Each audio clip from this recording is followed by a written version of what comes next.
महाराष्ट्रातील fire brand वकील आणि वादळी नेते गुणरत्न सदावर्ती आज औरंगाबाद दौऱ्यावरती आहेत आणि ते स्वतः आपल्याबरोबरती आहेत। सदावर्ती साहेब, स्वतंत्र मराठवाड्याचा तुम्ही सध्या मुद्दा हाती घेतलेला आहे, नेमकी काय भूमिका याच्या पाठीमागची तुम्ही, म्हणजे कशासाठी तुम्हाला स्वतंत्र मराठवाडा हवा आहे? स्वतंत्र मराठवाड्याच्या बाबतीमध्ये एक आम्ही सांगू इच्छितो की विदर्भ आणि मराठवाड्याच्या बाबतीत संविधान निर्मात्यांना या बाबीची कुणकुण होती, जाण होती। डॉक्टर बाबासाहेब आंबेडकरांची जर आपण भाषणं पाहिली किंवा त्यांची मतं पाहिली, ज्या प्रकारे पाकिस्तानच्या संदर्भानं मतं होती जी कायम मिस्टर एम.के. गांधीजी यांनी खोडून काढली आणि ह्या देशातून पाकिस्तान वेगळं केलं आणि डॉक्टर बाबासाहेब आंबेडकरांच्या मतानं वेगळं जाणून बुजून केलं नाही। पण मराठवाड्याच्या बाबतीमध्ये सुद्धा डॉक्टर बाबासाहेब आंबेडकरांचं स्पष्ट मत होतं की मराठवाडा हे स्वतंत्र राज्य असलं पाहिजे। विदर्भाच्या बाबतीमध्ये छोट्या राज्य संकल्पना आहेच, परंतु केवळ काँग्रेसी राजकारणानं पूर्ण विकास होऊ नये, सेंट्रलाइज राहावं सगळं, ह्या एकमेव आसक्तीने म्हणेल मी, किंवा एम.के. गांधीजींचे जे विचार होते, मी असं म्हणत नाही की पूर्ण विचार आसक्तीदायी होते, परंतु एका आसक्तीतून, सेंट्रलाइज आसक्तीतून जे आहे मराठवाड्याला कायम दुर्लक्षित ठेवलं आणि आता मराठवाडा जे आहे स्वतंत्रपणे विदर्भाप्रमाणेच स्वतंत्र राज्य व्हावं, ही त्याकरिताची ही चळवळ आहे। तुम्ही मराठवाड्यासाठीची मागणी करताय, मात्र हे करत असताना काही संघटना किंवा खास करून त्यातल्या त्यात मराठा संघटना तुमच्या या भूमिकेला विरोध करतायत। नाही, मी तुम्हाला सांगतो, शेतकरी संघटना आमच्या सोबत आहे। आपण शेतकरी संघटनेचे नेते मागच्या पत्रकार परिषदेला आमच्या सोबत होते आणि आमच्या एकूण जर कार्यप्रणाली पाहिली तर आज तारखेला आमच्या संघटनेकडे 33,000 मराठा आहेत। त्यामुळे हे जातीय लढा नाही आहे, हा सर्वंकष सर्वांच्या हितासाठीचा लढा आहे।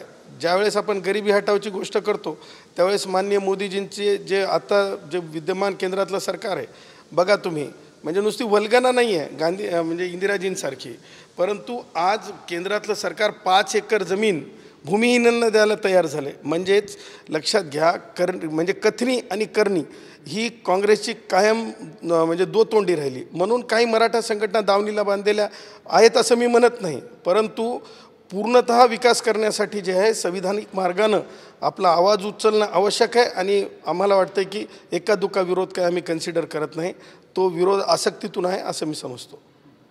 पण मग आता हा जेव्हा तुम्ही एकडे मराठवाड्याचा मुद्दा मांडताय, पण दुसऱ्या बाजूला आपल्याकडे बेळगावचा सीमा प्रश्न असेल, सुरगाणा गुजरातकडला सीमा प्रश्न असेल किंवा तेलंगणाचा सीमा प्रश्न असेल, तो अजूनही सुटलेला नाही। एक लक्षात घ्या, बेळगावी किंवा बेळगाव किंवा तेलंगणाच्या म्हणजे ज्या तेलंगणा महाराष्ट्र जो भाग आहे त्या भागातील किंवा सुरगाणा भाग आहे, हे तिन्ही जे आहेत हे तिन्ही हिंदुस्थानामध्ये आहेत। हे संजय राऊतांच्या डोक्यात काय येत नाही मला माहीत नाही, ते काय ते म्हणजे पाकिस्तानचं बॉर्डर समजायला लागलेत की काय? त्यांचं भाष्य शरद पवारासारखे वयोवृद्ध पुढारीसुद्धा म्हणजे एवढ्या खालच्या स्तराला जातील यार, मला कधी आयुष्यात वाटलं नाही। काय देशाचे नेते आहेत की काय? तुमचं आज उघडं पडलं की तुम्ही देशाच्या नेतृत्वाच्या लायकीचेच नाहीत, कारण ज्या पद्धतीनं ते तुमचे हावभाव, ज्या पद्धतीनं तुम्ही जे काही ढोंग करण्याचा प्रयत्न केला, जे आम्ही त्याला काय म्हणतो त्या मोर्चाला आम्ही ते जे काही तुम्ही मोर्चा काढला, जे मी पादरा मोर्चा म्हणलं किंवा नॅनो मोर्चा म्हणण्यात आलं, ते जे काही मोर्चा काढून तुम्ही ढोंग केलं समजत नाही। आम्ही त्याकरिता आमचं म्हणणं असं आहे की काँग्रेसनी माफी मागितली पाहिजे। त्या काळातले शरद पवार काँग्रेसीच होते, का माफी मागितली पाहिजे? तर तुम्ही पाकिस्तान देताना एम.के. गांधीजींच्या विचारानं, त्या विचाराचेच तुम्ही आहेत ना, ते जे दिलं ते आमच्या मताच्या विरुद्ध दिलं, आम्ही हिंदुस्थानियांच्या मताच्या विरुद्ध दिलं आहे तुम्ही पाकिस्तान। ते पाकिस्तानसुद्धा आज ना उद्या, जसं केंद्र सरकारनं काश्मीर खुलं केलं सगळ्यांसाठी, तसं पाकिस्तानसुद्धा कधी ना कधी आम्हाला आमच्यात डॉक्टर बाबासाहेब आंबेडकरांच्या मताप्रमाणे दिलं तर कसं द्यायचं होतं आणि नाही दिलं तर काहीच द्यायचं नव्हतं, त्या प्रकारे पाकिस्तानसुद्धा परत घ्यावं लागेल ह्यासाठी, आणि ती दिलेली चूक होती ह्यासाठी नाक घसून या काँग्रेसांनी कधी माफी मागतील ह्याचीसुद्धा मी वाट पाहतो। यांना बोलण्याचा अधिकार नाही। आम्ही सरपंच परिषद घेत आहोत, मग ती बेळगावच्या सीमावर्ती भागातले असतील, मग ते तेलंगणाच्या असतील किंवा सुरगाणाच्या असतील, तिन्ही ठिकाणी आम्ही कार्यक्षम आहोत। तिन्ही ठिकाणच्या कष्टकऱ्यांसाठी आम्ही काम करणार आहोत आणि मुंबईमध्ये लवकरच सरपंच परिषद त्या भागातल्या नागरिकांना घेऊन आम्ही करणार आहोत। तुम्ही बेळगाव प्रश्नावरती जेव्हा ही भूमिका व्यक्त करता त्यावेळेला कुठेतरी तुम्ही मराठी अस्मितेच्या विरोधात बोलताय असं वाटत नाही तुम्हाला? मला एक सांगा, भाषांची जननी कोण आहे? भाषांची जननी जर आपण पाहिली तर एकाच वर्गातून, म्हणजे जास्त सांगत नाही, हे हे भाषा भाषा म्हणतात ना. माझ्या 10 वर्षाची असलेल्या झेननी भाषा या विषयावर एक म्हणजे तात्विक पेपर पब्लिश केलेला होता आणि ते बऱ्यापैकी शिवसैनिकांना समजून सांगला होता. त्यांच्या ते जे कोणी आमदार होत्या, महिला आमदार, त्यांना बऱ्यापैकी समजून सांगितला होता. भाषांची जननी ज्या प्रकारे एक आहे आणि त्याच्यानंतर वेगवेगळ्या भाषा निर्माण झाल्या, त्याचाच मराठी भाग एक आहे. त्याच्यामुळं लक्षात घ्या, भाषेवर कुणीसुद्धा गलिच्छ राजकारण करायची गरज नाही. हिंदुस्थानी म्हणून आपण एकत्र राहिलं पाहिजे. हिंदुस्थानी भाषेवर तुम्ही ठाकरे कुटुंबानं कायम भाषेवर राजकारण केलं. ठाकरे कुटुंबानं कायम प्रांतवादावर राजकारण केलं. बजाव पुंगी, उठाव लुंगी बजाव पुंगी, काय त्यांची वल्गना होती. जे मागतात, ज्याच्या घरात नाही पीठ ते मागतात विद्यापीठ. आता तर तुम्ही पाहिलं असेल की परवा उघडे पडतात लोक. कसे उघडे पडतात? म्हणजे उद्धव ठाकरेसोबत ज्या सुषमा अंधारे गेल्या ते कशा वाकल्या, कशा नतमस्त झाल्या? कोणाला नतमस्त झाल्या अगोदर? शरद पवारांना. ते काय त्यांचा पुढारी होते काय? त्या म्हणजे राष्ट्रवादी काँग्रेसमध्ये आहेत काय शरद पवार? अर्थातच शरद पवारांनी पेरलेले लोक आहेत. त्यामुळं यांना जे आहे प्रिन्सिपल समजत नाही आणि प्रिन्सिपल न समजणाऱ्या लोकांना मला असं वाटतं काही बोलण्याचा अधिकार नाही. हे अशा वल्गना करत राहतात, यांना कोणी किंमत देत नाही. भाषेची जननी तुम्ही सांगत होतात, संस्कृती भाषेची जननी मानली जाते, तेच तुमचंही मत आहे? नाही, मी तुम्हाला सांगतो त्याच्याही पलीकड मी तुम्हाला रिपोर्ट देतो. तो रिपोर्ट तुम्ही माझ्या या मतासोबत जोडून पाठवा, म्हणजे तुमच्या लक्षात येईल की भाषेच्या कशा प्रकारे हे होत गेल्या. म्हणजे तुमचं हेच मत आहे की संस्कृत हीच भाषेची जननी? माझं मत आहे, सगळ्या जे भाषा आहेत ह्या मानवी कल्याणासाठी आहेत. मग म्हणजे युरोशियन असेल, इंग्रजी असेल, जे कोणत्या भाषा आहेत ह्या सगळ्या मानवी विकासासाठी आणि एकमेकाला समजून घेण्यासाठी. भाषेची उत्क्रांतीचं जिथं बोललात, तर ज्या काही देवनागरीतल्या भाषा आहेत किंवा देवनागरी उच्चाराच्या भाषा आहेत त्या एका वेगळ्या कुलातून जन्मलेल्या आहेत भाषेच्या, आणि ज्या काही दक्षिण भारतामध्ये वापरल्या जाणाऱ्या भाषा आहेत त्यातली कर्नाटकाची असेल, तेलुगी असेल, कन्नड असेल, तमिळ असेल, ह्या एका वेगळ्या गटातून तयार झालेल्या भाषा आहेत. त्यामुळे कुठंतरी कर्नाटक अर्थात आणि महाराष्ट्र ह्या दोघांची संस्कृती आणि भाषा ह्या वेगळ्या कुलातून उत्पन्न झालेल्या आहेत. भाषेची व्याख्या काय आहे? तुम्हाला एकमेकांना समजण्यासाठी, समजून घेण्यासाठीचं वक्तव्य म्हणजे भाषा आहे. म्हणजे भाषेची डेफिनेशन लक्षात घेता याला कुळाचं काय कारण आहे? कन्नड भाषेत जे बोललं जातं ते मराठी भाषेत समजत नाही, त्यामुळेच तिथला मराठी अस्मितेचा लढा आहे. म्हणून माझा प्रश्न तुम्हाला आहे की तुमचा हा लढा मराठी, तुमचं हे जे बोलणं आहे, वक्तव्य, ते मराठी अस्मितेच्या विरोधात आहे का? आमचं जे मत आहे ते तिथल्या जनतेचा जो मत आहे शेवटी तुम्ही कोणावर काही लादू शकत नाही. जन आधार जे सांगेल तेच आम्ही सर्वोच्च न्यायालयात मांडणार आहोत. ना तर आम्ही कर्नाटक सरकार काय म्हणतंय किंवा महाराष्ट्रातलं सरकार काय म्हणतंय ह्यापेक्षा स्थानिक लोक जे आहेत ते पाकिस्तानी नाहीत, ते बांगलादेशी नाहीत, ते काही अतिरेकी नाहीत, ते काही लष्करे तोयबाची. थोडा मुद्दा विचलित होतोय. तिथं दोन्ही भाषेचे लोक आहेत. पहिली भाषा कन्नड भाषा आणि दुसरी भाषा मराठी भाषा आहे. तिथल्या मराठी भाषिकांना वाटते महाराष्ट्रात जावं, तिथल्या कन्नड भाषिकांना वाटते की ते कर्नाटकातच राहावं. तुम्ही कुण्या बाजून आहात? नाही, असं कोणालाच हे की नाही. तुम्हाला सांगतो हे जे मतं आहेत ना, हे तुम्हाला सांगतो हे चुकीचा काय म्हणतो त्याला आपण, प्रोपोगंडा करणाऱ्या संजय राऊत वगैरे वगैरेंसाठीचे आहेत. आम्ही तिथे आहोत, तिथे आम्ही पाहतो, तिथे आम्ही जाणतो. तिथे एकाच घरामध्ये 5-5 भाषा येतात लोकांना, 2 3 नाही 5 येतात. तुम्हाला सांगतो सीमावर्ती नांदेड जिल्ह्यातला भाग, त्यांना काय माहीत आहे हो. तिथं प्रभादेवी ते काय म्हणतात मातोश्रीपर्यंत. तुम्हाला सांगतो तेलंगणातल्या सीमावर्ती भागातल्या माणसाला तो कर्नाटकासोबत जोडला आहे. त्याला कन्नडीसुद्धा येते, त्यांना तेलुगूसुद्धा येते, त्यांना मराठीसुद्धा येते, त्यांना हिंदीसुद्धा येते, त्यांना इंग्रजीसुद्धा येते. ह्या सगळ्या ज्या गोष्टी आहेत ह्या एकमेकाला विरोध किंवा एकमेकावर अराजकता निर्माण करण्यासाठी नाही आहेत. भाषा हे समजून घेण्याचं माध्यम आहे. त्याच्यामुळं भाषेवर वगैरे वगैरे नाही, मानवी पूर्ण विकास. आता मला सांगा, सुरगणा ह्या शरद पवारांनी आणि यांनी याचं उत्तर द्यावं की मागच्या एवढ्या वर्षामध्ये हे सत्तेमध्ये होते, 4 महिने तिथे पाणी मिळत नाही, कोरडवाहू लोक राहून जातात, पिण्यासाठी माणसाला पाणी नाही. त्याच्यामुळं जर समजा एखाद्याने सांगितलं की बाबा आम्हाला याच्यामध्ये गुजरातमध्ये चांगल्या सोयी आहेत, किंवा गुजरातमधल्यांनी काही सांगितलं किंवा महाराष्ट्रात काही सोयी आहेत, तर आपण थांबवू कोणाला शकतो? आपण थांबवू शकतो. महाराष्ट्रातली काही गावं म्हणजे तेलंगणाच्या पट्ट्यातली, ज्या भागातून तुम्ही येता त्या भागातलीच काही गावं जी आहेत ती तेलंगणात जाण्याची मागणी करतायत, आणि कर्नाटक पट्ट्यातली सुद्धा काही गावं आम्हाला कर्नाटकात जाऊ द्या असं म्हणतायत. त्या मागणीकडे कसं बघता? हे पहा, मी काय सांगितलं, लाईन ऑफ कंट्रोल नाही आहे. त्याच्यामुळं इतरांनी बोलण्यापेक्षा सांगतो, ज्याचं जळतंय त्यालाच कळतंय, तुम्हाला सांगतो. त्याच्यामुळं त्या भावना ज्या आहेत ते माननीय सर्वोच्च न्यायालयासमोर थेट ठेवल्या जातील. माननीय उपमुख्यमंत्री देवेंद्रजी फडणवीस यांच्याकडे ठेवल्या जातील.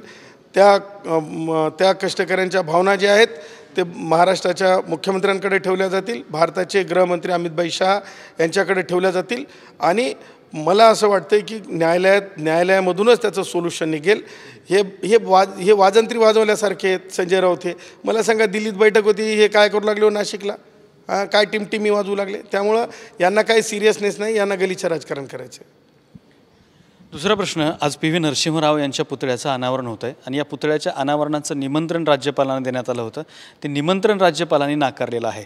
एका पंतप्रधानाच्या पुतळ्याचं अनावरण नाकारावं राज्यपालांनी, ही गोष्ट तुम्हाला कशी वाटते? पहा, लक्षात घ्या, राजकीय पदं कसं असतं की म्हणजे सत्तेमध्ये जे सरकार येतात ते वेगवेगळी सरकारं म्हणजे नेतृत्वाखाली सरकारं असतात. परंतु PV नरसिंहरावच्या पुतळ्याच्या बाबतीमध्ये महामहिम राज्यपाल साहेब गेले नाही. हे खरोखर माझ्यासाठी, म्हणजे मी खरं सांगतो, मी स्वागत करतो महामहिम राज्यपाल साहेबांच्या महाराष्ट्राच्या निर्णयाचं. त्याचं कारण असं आहे की PV नरसिंहरावकडून काय शिकण्यासारखं आहे मला सांगा. PV नरसिंहराव यांच्या आयुष्यामध्ये जर आपण पाहिलं असेल तर त्यांच्या पद उतार झाल्यानंतर अनिवासी भारतीय लखुबाई पाठक यांना फसविल्याबद्दल एक खटला होता.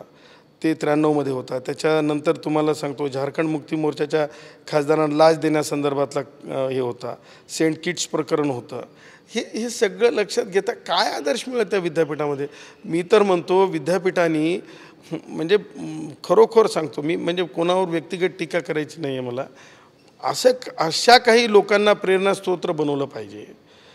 काँग्रेसींकडं मुळातच मी सांगतो तुम्हाला तसं काही प्रेरणास्त्रोत्र काही नाही. एक निमित्त मात्र त्यांना नेतृत्व मिळालं, त्या निमित्त मात्राला ते किती जरी वाईट असले किंवा काही जरी असले, वादित असले, भ्रष्टाचाराने लिप्त असले, तरीसुद्धा त्यांना चांगलं म्हणावं, हे काही माझं कॉन्शियस मान. राजकारणामध्ये असलेल्या व्यक्तीवरती आरोप प्रत्यारोप असतात, त्यांच्याबद्दलचे दावे प्रतिदावे असतात, त्यांच्याबद्दल काही आक्षेपही असू शकतात. मात्र तो व्यक्ती जेव्हा पदावरून खाली उतरवते त्यांचं निधन होतं, त्यानंतर राजकारण का? नाही, कसलं राजकारण आहे त्याच्यामध्ये? मला सांगा, चांगल्या कामाला चांगलंच म्हणावं लागेल तुम्हाला. मला सांगा, स्वातंत्र्यवीर सावरकरांना तुम्ही त्यांचं काम, त्या कामाचा त्यांच्या म्हणजे उल्लेख करतच राहावा लागेल तुम्हाला. भारतरत्न डॉक्टर बाबासाहेब आंबेडकरांच्या कार्याचा उल्लेख करावाच लागेल. राष्ट्रीय स्वयंसेवक संघानं किती चांगलं काम केलं धारावीमध्ये, तिथं सगळे इस्लामी मुस्लिम होते, त्यांना करोनामधून वाचवलं. चांगल्या कामाचा लोक उल्लेख नाही करणार तर कुणाचा उल्लेख करणार? गोयंकाजींचा उल्लेख करणार, लोकांना विपश्यना दिली, त्यांनी ध्यानधारणा दिली, शांती दिली. त्यामुळं चांगल्या लोकांचा उल्लेख होणं हे महत्त्वाचंच आहे. परंतु जे भ्रष्टाचाराने लिप्त आहेत, केवळ एका पदावर आहेत म्हणून काय आता पुतळे बसवत बसायचं का? मी PV नरसिंहरावच्या पुतळ्याबद्दल ज्या प्रकारे महामहिम राज्यपाल साहेबांनी नकार दिला त्या निर्णयाचं मी स्वागत करतो. आणि मी असं म्हणेल की ह्या पुढंसुद्धा मग लवासातून शरद पवार असतील किंवा कुणी असतील, ही माणसं आदर्श होऊ शकत नाहीत. दुसरा मुद्दा, हे जेव्हा राज्यपालांनी निमंत्रण नाकारलं त्यावेळेला अशोकराव चव्हाणांनी नाराजी व्यक्त केली. हे पहा, त्यांचं व्यक्ती स्वातंत्र्य आहे अशोक चव्हाणांच्या बाबतीमध्ये. ते किती आदर्श आहेत अशोक चव्हाण, त्यांचं लोकांनी किती ऐकावं, त्यांचा किती मोठा झेंडा आहे आदर्शचा. आणि त्याही पुढं जाऊन म्हणजे मला एक समजत नाही की ह्या लोकांनी नको असणाऱ्या गोष्टी करून ठेवलेल्या आहेत. SB चव्हाणांच्या बाबतीमध्ये सांगतो, महाराष्ट्राचे मुख्यमंत्री होते, भारताचे गृहमंत्री होते. मला सांगा, सार्वजनिकरित्या ठरवून दिलेली अंत्यसंस्काराची जागा असते. तुम्ही महाविद्यालयांच्या प्रणांगणं जे की म्हणजे संस्था असतात ते चॅरिटेबल असतात, तिथं तुम्ही म्हणजे हवसापोटी किंवा तुमच्या प्रेमापोटी तुम्ही म्हणजे अंत्यसंस्कार केले. आणि मला एक समजत नाही की हे सगळं का करता तुम्ही? तुम्ही सार्वजनिक आयुष्य जगताना अगदी स्पष्ट राहिले पाहिजे. सार्वजनिक आयुष्य जगताना तुमच्यामध्ये इतकी क्लॅरिटी असली पाहिजे की तुम्ही लोकांनी तुम्हाला एका आदर्श नजरेनं पाहिलं पाहिजे. आदर्श बिल्डिंगच्या नजरेतून पाहणं आणि त्यामुळं अशोक चव्हाणांना मला काय फारसं महत्त्व द्यावं असं वाटत नाही. कारण अशोक चव्हाणच्या म्हणण्याला काँग्रेसमध्ये किती किंमत आहे मला माहीत नाही. तुम्ही विरोध केला होता त्यावेळेला? हे एक लक्षात घ्या, मी कायमच अशा प्रश्नांवर आवाज उचलत असतो. कारण मी असं म्हणत असतो, सार्वजनिक विश्वस्त संस्था ह्या कोणाच्या मालकीच्या नसतात. आज बघा, यशवंत कॉलेज म्हणजे अशोक चव्हाणच्या मालकीचं असल्यासारखी चर्चा असते. अरे मालकी बापाचं नसतं तो कॉलेजस जागा त्या विश्वस्त म्हणजे सार्वजनिक विश्वस्त म्हणलेलं आहे त्यांना. परंतु चाललं आहे आता यांचं चाललं आहे, हळूहळू मोदीजी ह्या सगळ्या गोष्टींवर वचक आणतील असं मला खात्री आहे. पुन्हा मुद्दा मराठा आरक्षणाचा. तुम्ही मगाशी बोलताना दावा केलात की तुमच्या संघटनेमध्ये 35,000 मराठा सदस्य आहेत. एकीकडे तुम्ही जातीच्या बाबतीमध्ये उल्लेख करताना काही गोष्टी टाळता आणि दुसरीकडे मात्र तुमच्या संघटनेत 35,000 मराठा असल्याचं हे जोरात सांगता. मग जर तुम्हाला ते 35,000 मराठा तुमच्या संघटनेत हवे आहेत तर त्यांच्यासाठी आरक्षण का नको? 33,000 मराठा बांधव आहेत कष्टकरी जनसंघामध्ये, ST कष्टकरी जनसंघामध्ये, टॅक्सी कष्टकरी जनसंघामध्ये, रिक्षा कष्टकरी जनसंघामध्ये, झोपडीधारक कष्टकरी जनसंघामध्ये. त्याच्यामुळे मला एक सांगायचं तुम्हाला की आरक्षणं जे आहेत ते संविधानिक तत्त्वावर असतात आणि त्या संदर्भातला निर्णय मान्य सर्वोच्च न्यायालयाने दिलेला आहे. कारण त्या विषयावर आता बोलून म्हणजे वाढवून काही फायदा नाही. असंच एकूण महाराष्ट्रातले जे कष्टकरी खरे म्हणजे लढवय्ये, मी जसा छत्रपती शिवाजी महाराजांचा मावळा आहे, डॉक्टर बाबासाहेब आंबेडकरांचा वैचारिक वारस आहे, आमच्या मावळे जे आमचे छत्रपती शिवाजी महाराजांचे मावळे आहेत त्या मावळ्यांचं म्हणणं आहे की आता आपण विकासावर बोललं पाहिजे. आरक्षणावर जास्त राजकारण झालेलं आहे आणि त्या आरक्षणावर आता खलबतकुट्टी नको. जेव्हा मराठा आरक्षणाचा विषय निघाल्यानंतर पुन्हा तुम्ही ST आरक्षणामध्ये ST कर्मचाऱ्यांच्या विलिनीकरणाच्या मुद्द्यात उचललात. त्यावेळेला तुमची एक घोषणा जी आहे ती जोरात गाजली होती, डंके की चोट पे विलिनीकरण. आता कुठं आहे विलिनीकरण? काय होतं माहिती आहे का की आपण अल्पावधीमध्येच निर्णयाला येतो. कुठे आहे तुम्हाला सांगतो. विलिनीकरणाच्या संदर्भानं आपण जर सरकार म्हणजे महाविकास आघाडीचं सरकार जेव्हा आम्ही घालवलं किंवा महाविकास आघाडीचं सरकार अकार्यक्षम आहे आम्ही सिद्ध करून दिलं, महाविकास आघाडीचं सरकार नापास आहे हे आम्ही आझाद मैदानातून सिद्ध करून दिलं. त्यानंतर आमदारांमध्ये ऊर्जा निर्माण झाली आणि मातोश्रीच्या वरसुद्धा लोक बोलायला तयार झाले. आणि विलिनीकरणाच्या बाबतीमध्ये विद्यमान एकनाथजी शिंदेसाहेब मुख्यमंत्री आणि उपमुख्यमंत्री देवेंद्रजी फडणवीस यांच्या सरकार जेव्हा आली त्यानंतर देवेंद्रजींचे जर आपण इंटरव्ह्यू पाहिले तर देवेंद्रजीने कुठेही विरोध केलेला नाही. समितीचा निर्णय जो झालेला आहे तो समितीचा निर्णयावर आम्हाला सगळ्यांना मिळून भूमिका घ्यायची आहे.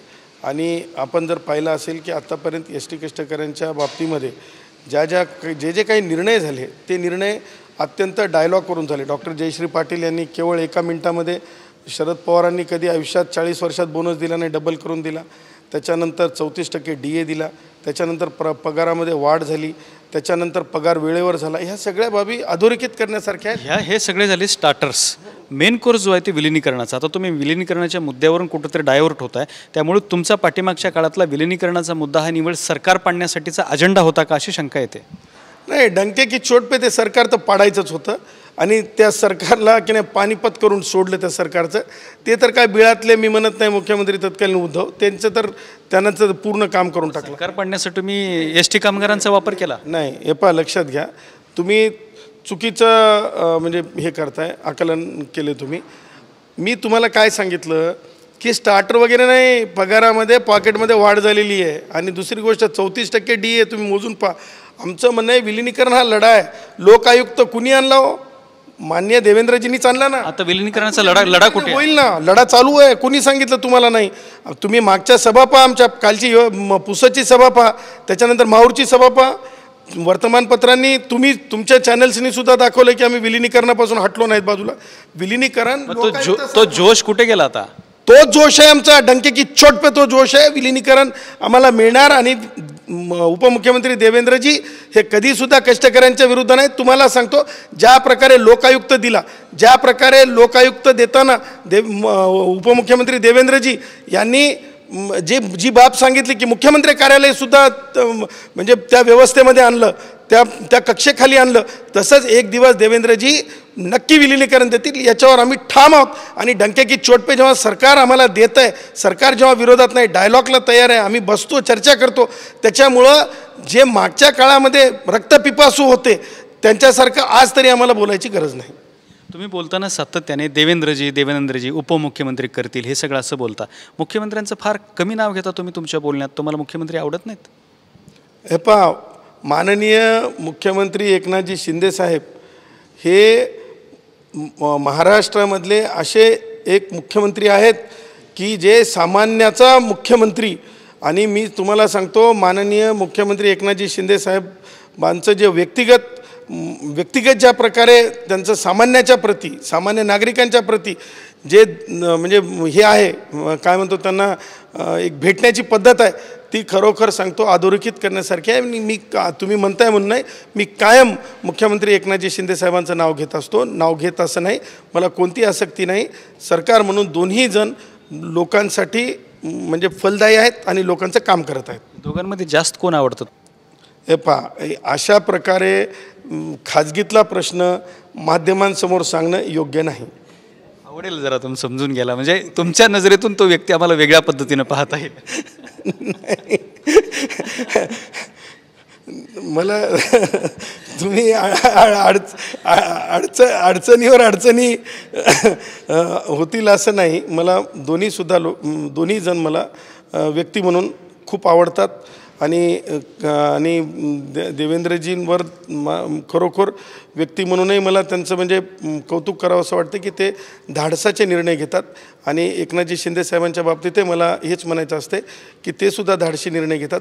किंबहुना मी तुम्हाला सांगतो की अशोक चव्हाणांच्या काळात महाराष्ट्रामधले आणि विलासराव देशमुखांच्या काळामध्ये आपण पाहिलं असेल की गायरान जमिनींचा प्रश्न होता, काढून टाका. इवन मुंबई उच्च न्यायालयाने नुकतंच काढून टाका असं म्हणल्याच्या नंतर बघा सामान्यांचा मुख्यमंत्री कसा असते.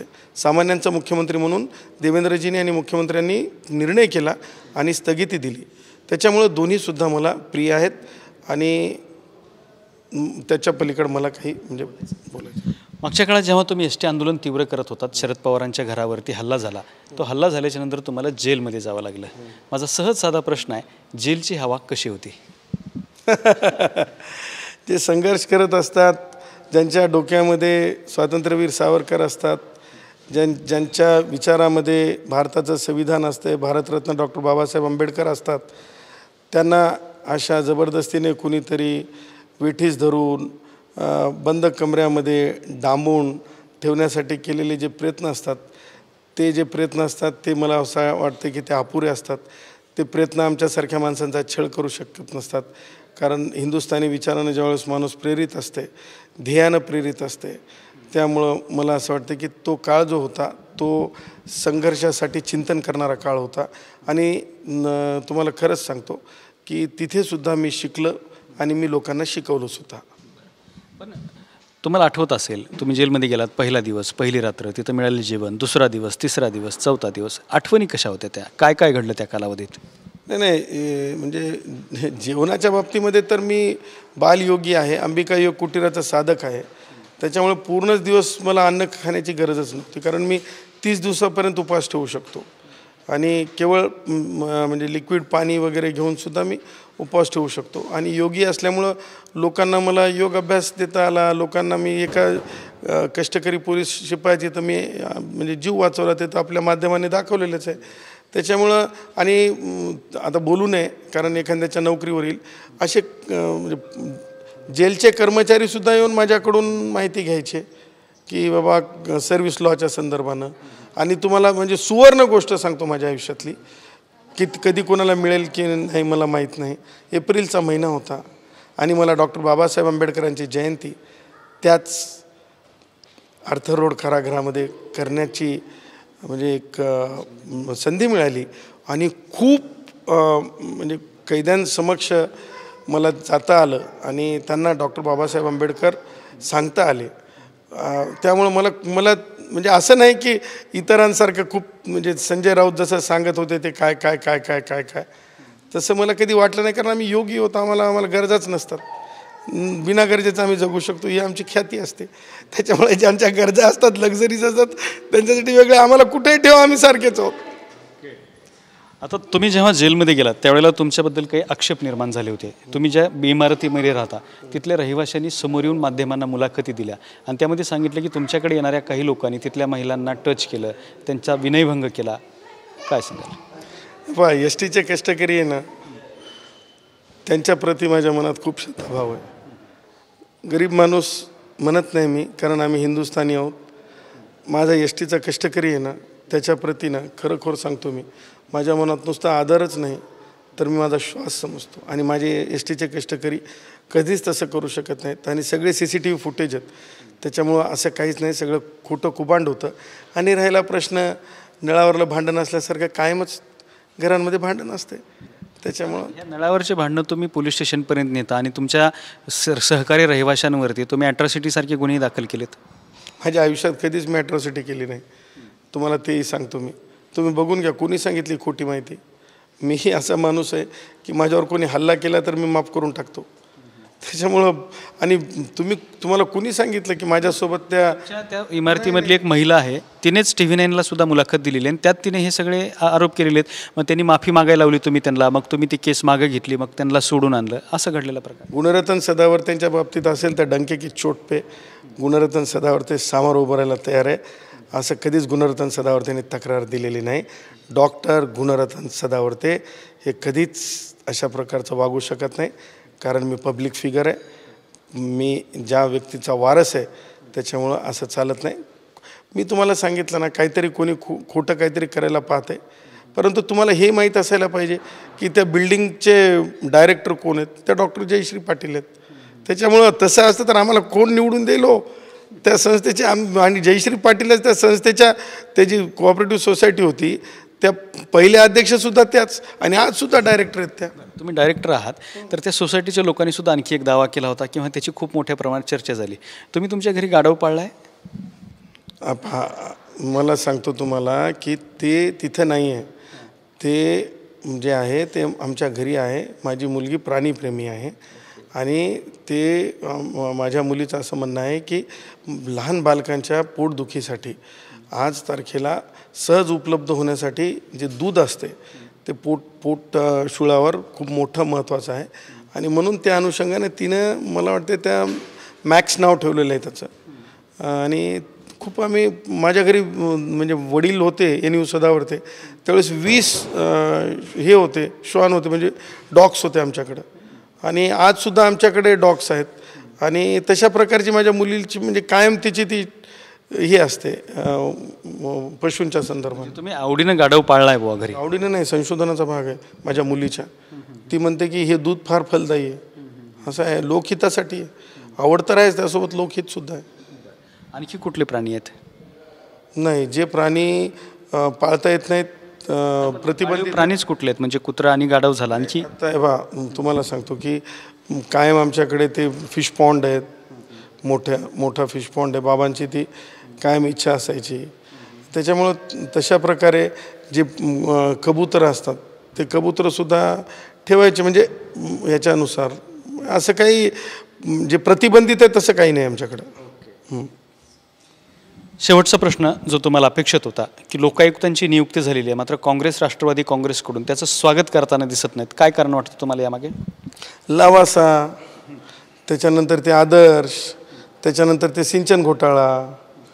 आणि म्हणून हे कायम यांना हे सगळ्या अशा गडबड्या करायच्या असतात. मला सांगा, हे कोणत्या ठिकाणी इंजिनियर म्हणून, डॉक्टर म्हणून किंवा शेतकरी म्हणून आपण पाहिलेत? एवढ्या मोठ्या मोठ्या बिल्डिंग्स आहेत, एवढ्या मोठ्या मोठ्या जमिनी यांच्याकडे आहेत. त्यामुळे यांना कायम भीती वाटत असते आणि म्हणून त्यांना अशा संस्था नको असतात. आज अण्णा हजारे साहेबांनी ह्या म्हणजे जे आता जे सेशन आहे त्याच्यात काही मागणी केलेली नव्हती, काही नव्हती, तरीसुद्धा खुल्या अंतकरणाने उपमुख्यमंत्री देवेंद्रजी, आता म्हणून मला आवडतात देवेंद्रजी, आय लव्ह देवेंद्रजी. आता याच्या पलीकडे मी काय सांगू, कारण काय की ते मी खरं सांगतो, देश पातळीवर देवेंद्रजीसारखा नेता तुम्हाला सांगतो एकदम कॅल्क्युलेटिव्ह. तर राजकारणामध्ये प्रत्येकजण कॅल्क्युलेटिव्ह, पण लोकहित किती 100% साधलं जाऊ शकतं त्यावर म्हणजे प्रपोर्शनेटली नाही तर 100% कृतीत आणून लोकहित साध्य करणारे जर नेते कोणी असेल तर देवेंद्रजी आहेत.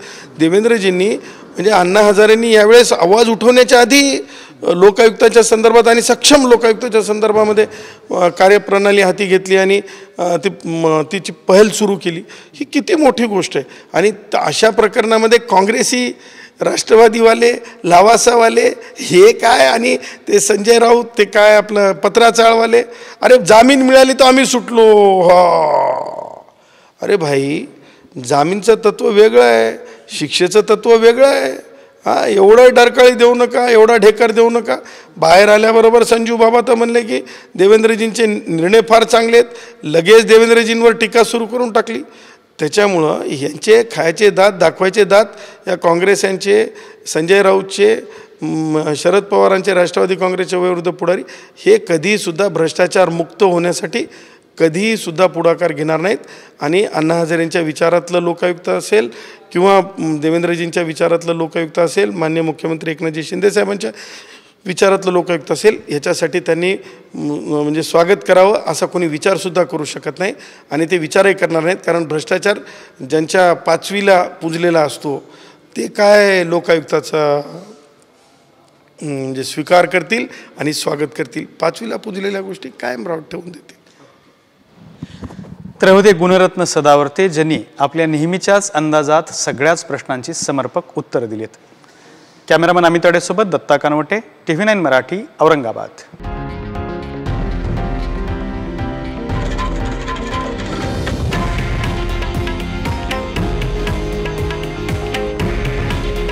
हे आहे देशातील नंबर 1 न्यूज नेटवर्क आणि आपण पाहत आहात TV9 मराठी. काळजी तुमची, हित महाराष्ट्राचं.